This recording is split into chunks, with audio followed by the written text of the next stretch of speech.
What's going on, everybody? Josh Engleman for Awesemo.com, and I am back with my NBA DFS contenders on DraftKings for Tuesday, May 25th. Now be sure to hit that like button, subscribe to the channel, and hit the notification bell so you know when this and all of our other content goes live.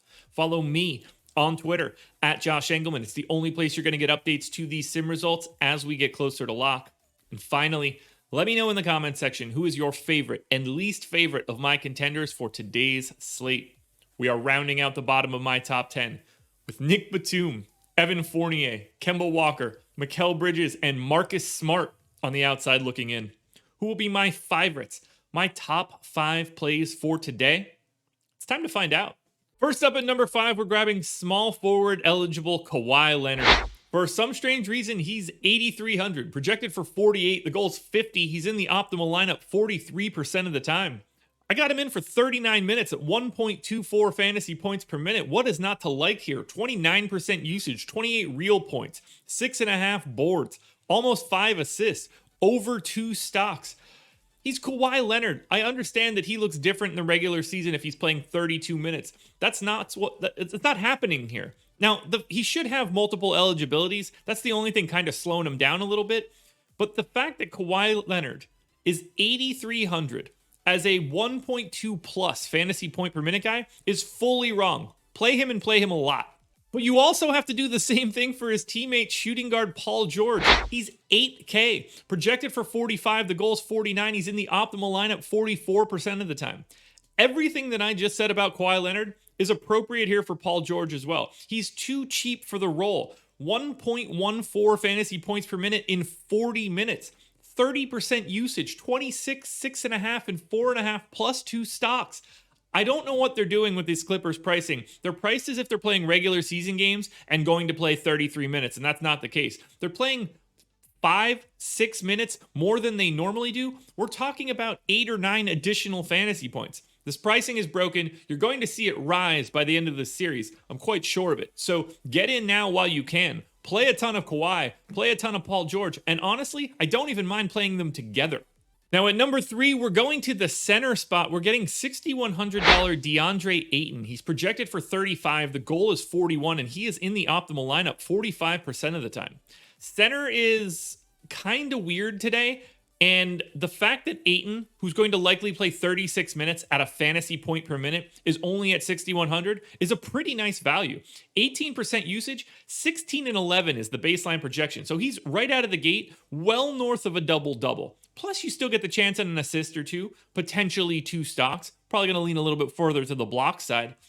I like every minute that Ayton can get against Andre Drummond or against Montrezl Harrell. It's not going to go as well if it's AD at the 5, which you could see since they're down a game, but I don't think it matters all that much. So long as DeAndre Ayton stays out of foul trouble, he's going to play 36 minutes and look like an excellent value at center. Speaking of values at center, this is the preferred pay down option for the day. If he plays, power forward center eligible MAXI KLEBER. He's 3,400, projected for 21. The goal is 30.5, and he's in the optimal lineup 56% of the time. Now, we have no idea of his health right now. He's had Achilles issues for the bulk of the end of the season, and he still has it now. So he does have the questionable tag. You do have to be aware of it. But he played big minutes in game 1, and I'm expecting him to do it again here. 34 minutes. I only have him at 0.62 fantasy points per minute. I'm trying to be as pessimistic as possible. That's 11% usage, 8 points, 6 boards, 2 assists, a stock and a half. But you're getting someone at near minimum salary that can also be at forward or at center. If he's playing north of 30 minutes, he will be the unquestioned number 1 value option of the day, and he will allow you to pay up for some of the other guys on the slate. So as long as we know that MAXI KLEBER is in, MAXI KLEBER is the best value on the slate. Now, before we get to that number 1 contender, one last reminder, please hit that like button, subscribe to the channel, hit the notification bell so you know when everything goes live, then head to twitter.com/Josh Engleman and follow me. It's the only place you're going to get updates to my sim results as we get closer to lock. Finally, let me know in the comment section, favorite contender, least favorite contender, and the guy that you think should have been on this list that you do not see. Well, it worked out last time. Let's see if it works out again. Center Robert Williams is the number 1 contender for today's slate. He's 4,600, projected for 29. The goal's 35. He's in the optimal lineup 57% of the time.